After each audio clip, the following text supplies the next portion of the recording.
Cape Cod Broadcasting weaves the listening environments of 99.9 WQRC, Ocean 104.7, WFCC Classical 107.5, Cape Country 104, and CapeCon.com's website experience to reflect the lifestyles of the people who live, work, and play on Cape Cod. We hope that you enjoy this podcast. I'm Laura Reckford, and this is Sunday Journal. This time of year, many of us are focused on New Year's resolutions and vowing to improve ourselves, particularly with regard to exercise and fitness. I'm here in the studio with Julie Johnson, a personal trainer who lives here on the Cape, and she is going to tell us some of her tips on how anyone can get healthier, no matter their age or fitness level. Julie, welcome to the show. Hi. Now, let's start with you giving your background. You grew up here on the Cape. How did you get into the fitness field? I grew up here in Dennis. I remember being in the 4th grade and going for a run with a friend of my dad's, I think, and I just loved it. And I haven't stopped running since. And I know that when I'm moving and exercising, I feel good.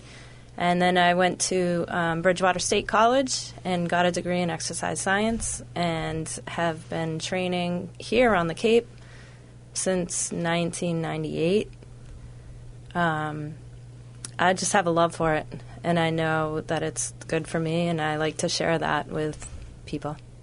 Now, you work as a personal trainer. I used to think only athletes and celebrities used personal trainers, but that isn't true, is it? No, not at all. I have clients that range from age 13 to 92, and everybody in between. So there's different reasons to hire a trainer, whether you're preparing for surgery or after rehab from a surgery. I do a lot of functional training with older people and balance training, fall prevention, and then I do some athletic, sports-specific conditioning programs, running programs, just general fitness. So all types of things, and you work with groups and couples and individuals, is that right? I do. I do a lot of one-on-one training. I do some class training, boot camp style. I like to do some boot camps in the summer down at the beach or out at a park and get people outside in a group setting. I have a lot of clients that I train as partners, so they have it's fun to train with your friend or whatever. And then I also have the one-on-one people who need more attention. Now, you have an interesting philosophy about people being able to really exercise anywhere. Many people may think, I have to join a gym or I have to start a class, but you have this idea of whether it is a playground or a park or even your home or office that you can use simple things and start working out. Is that right? Yes, absolutely. With very little equipment, I go to people's houses and turn their living room into a gym. There's a set of 40 stairs down by Craigville Beach that makes for a great place to work out. There's settings at the playground or even in a school field. As long as you're moving and focusing on getting your heart rate up and sweating, you're working out. And, of course, we have beautiful beaches all around the Cape, and just walking on a beach is perhaps a way someone could start an exercise program. Is that right? Absolutely. And there's not a better way to start than that. You definitely feel good when you finish walking on the beach or in a trail, and just walking is a great way to start. And walking on a beach, that has actually special challenges, doesn't it, in terms of your fitness level? You don't realize it's not just walking, it's working kind of different muscles that you might not remember you have. Yes, absolutely. You will definitely be sore after a 2-mile walk on the beach. But very much worth doing. Now, your other focus is on people at all fitness levels being able to work out and even work out together, people at 2 different levels, by adjusting exercises. How does that work? If I have people at different fitness levels, I just modify so that if somebody's doing push-ups on the ground, somebody else can do push-ups off of a table. Or There's all ways to modify it so that they can be working out together, but doing whatever's right for their fitness level and their body type or any injuries that they may have. Now, how do you recommend people begin a fitness program? Do you have any tips for people? I think the first thing you need to do is decide that you want to feel better. And the first day you work out, you are guaranteed results, because I feel the more we move, the better we feel. And the first thing is just get up and start moving. Either joining a gym or going right out your front door and taking a walk. But I think that's the first step, is just to get moving and see how much better you feel. Some of my clients that are just starting out say even after their first workout, their energy just feels better than when they walk in. That's my main goal, is to make sure that my clients feel better when they leave me than they did when they came in to see me.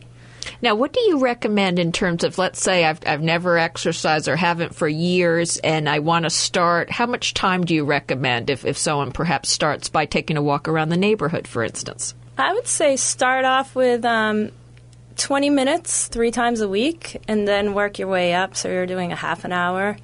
And then from there you would start to add some strength training with small dumbbells and that kind of thing. It is good to start off your workout with a warm-up and a stretch so that your muscles are warm and ready to go. And it's good to have part of your workout be a cardio part where your heart rate's up and you're exercising your heart. And then strength training is great for bone density and just general overall strength, which makes everything in life so much easier. Right down to going to the grocery store, just being able to carry the groceries in the house. There are ways to sort of think about just going throughout your life of doing a stretch here, a little exercise there, a little weight training there. Is that right? You kind of can think about it all day long and fit some things in. You absolutely can. Especially important for people who have a desk job and they're sitting all day long. I think just getting up and going for a 10-minute walk 3 times a day is beneficial, and stretching and doing some kind of dips and push-ups, and you can do those anywhere. And I've read that really it is just those maybe perhaps 20 minutes a day, a few times a week, as you say, and building up to maybe 20 minutes a day every day can have real benefits for people. Is that right? Yes, absolutely. If you can get 20 minutes to a half hour every day of cardio, I think your heart benefits, your energy level benefits, and it's as simple as going for a walk and picking up your pace.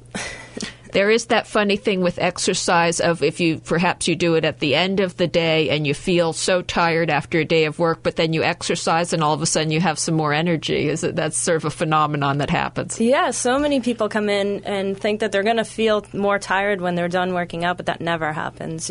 I look at it as you're replacing your old tired energy with new lively energy, your positive energy, and you can take that with you and for the rest of the day. Now, you've worked with people who haven't exercised in years and or people who have had surgeries like a hip surgery. How do you work with people like that who are perhaps feeling they really can't do much of anything? Little by little baby steps. I think once they're done with their rehab, I also get people ready to go into surgery for hip replacements, knee replacements. There's so many exercises you can do to strengthen the muscles that are supporting the joints that are being replaced. So if the stronger you go into the surgery, the quicker your recovery.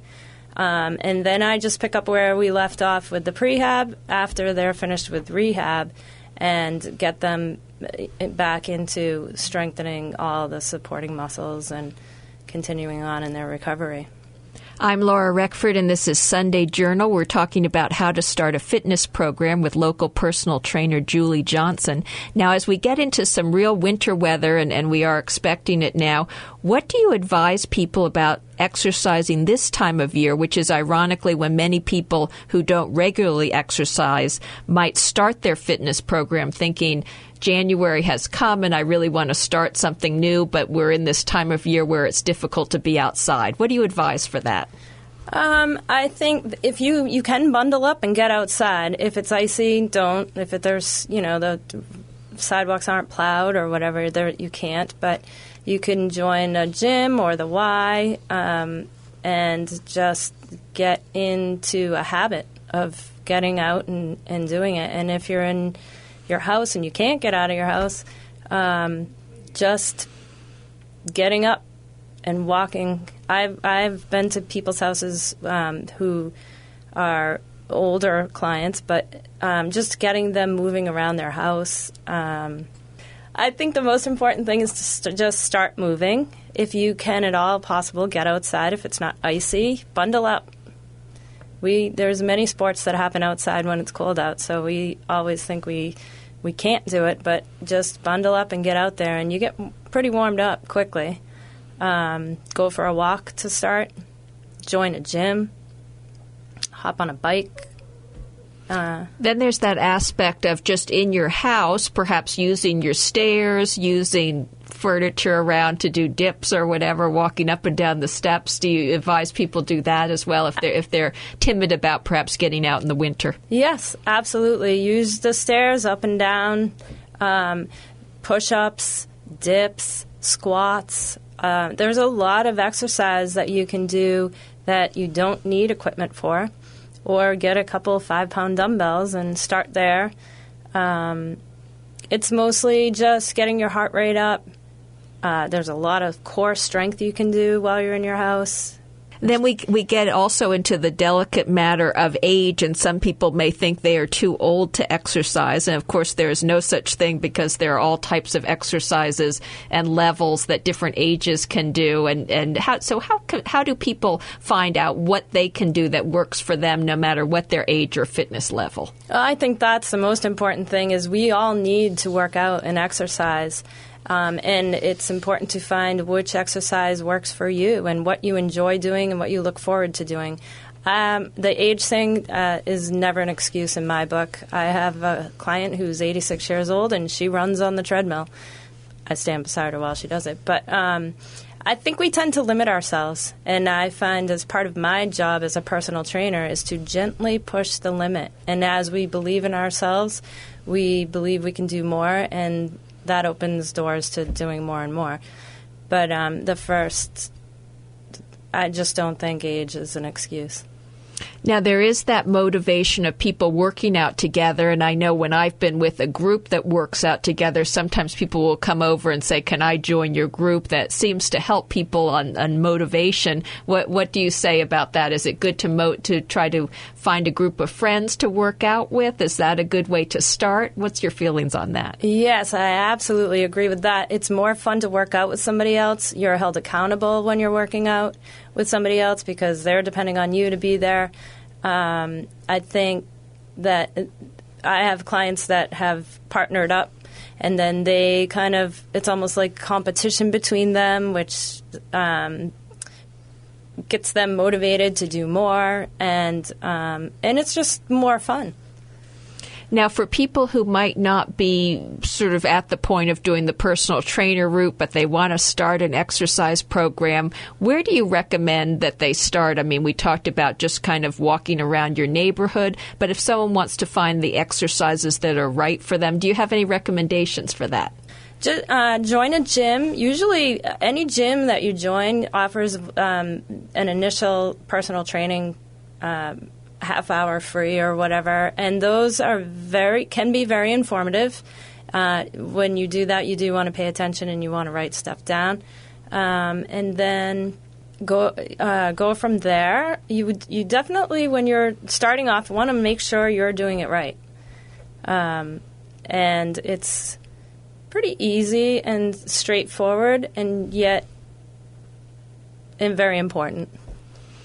And so sort of in terms of mixing this fitness into your life, and I know a lot of people, they have dogs and they walk their dog, and that's how they make sure they do a walk every day. How important is it to get the cardio going every day? I mean, people might say, well, I take a walk, but I'm not really getting my heart beating. How critical is it, and how do you go about getting the cardio that you need every day? I think it's very important for your heart health to do the cardio exercise every day for, half hour, 45 minutes, and get your heart rate up 75 to 85% of whatever your max heart rate is. What are different ways to do that? I mean, I guess even walking fast, you could do it potentially, but for people starting out a fitness program, what are other ways to do that, particularly in the winter? You can jump rope. You could aerobics. There's a lot of videos out there, aerobics classes. Join a gym that has classes. Do a group training, a boot camp. You got to figure out how to make it fun. Some people like to swim. Some people play tennis. Some people... It's just finding your niche. And I really think it's so important to do it. And we do need to do it for the rest of our lives. So... I love when I get teenagers that are in high school and they're just not into it, and their parents sign them up with me to kind of show them different avenues of fitness. And if they can just find that niche that they like and they enjoy, then you don't dread exercise anymore. Then you look forward to it.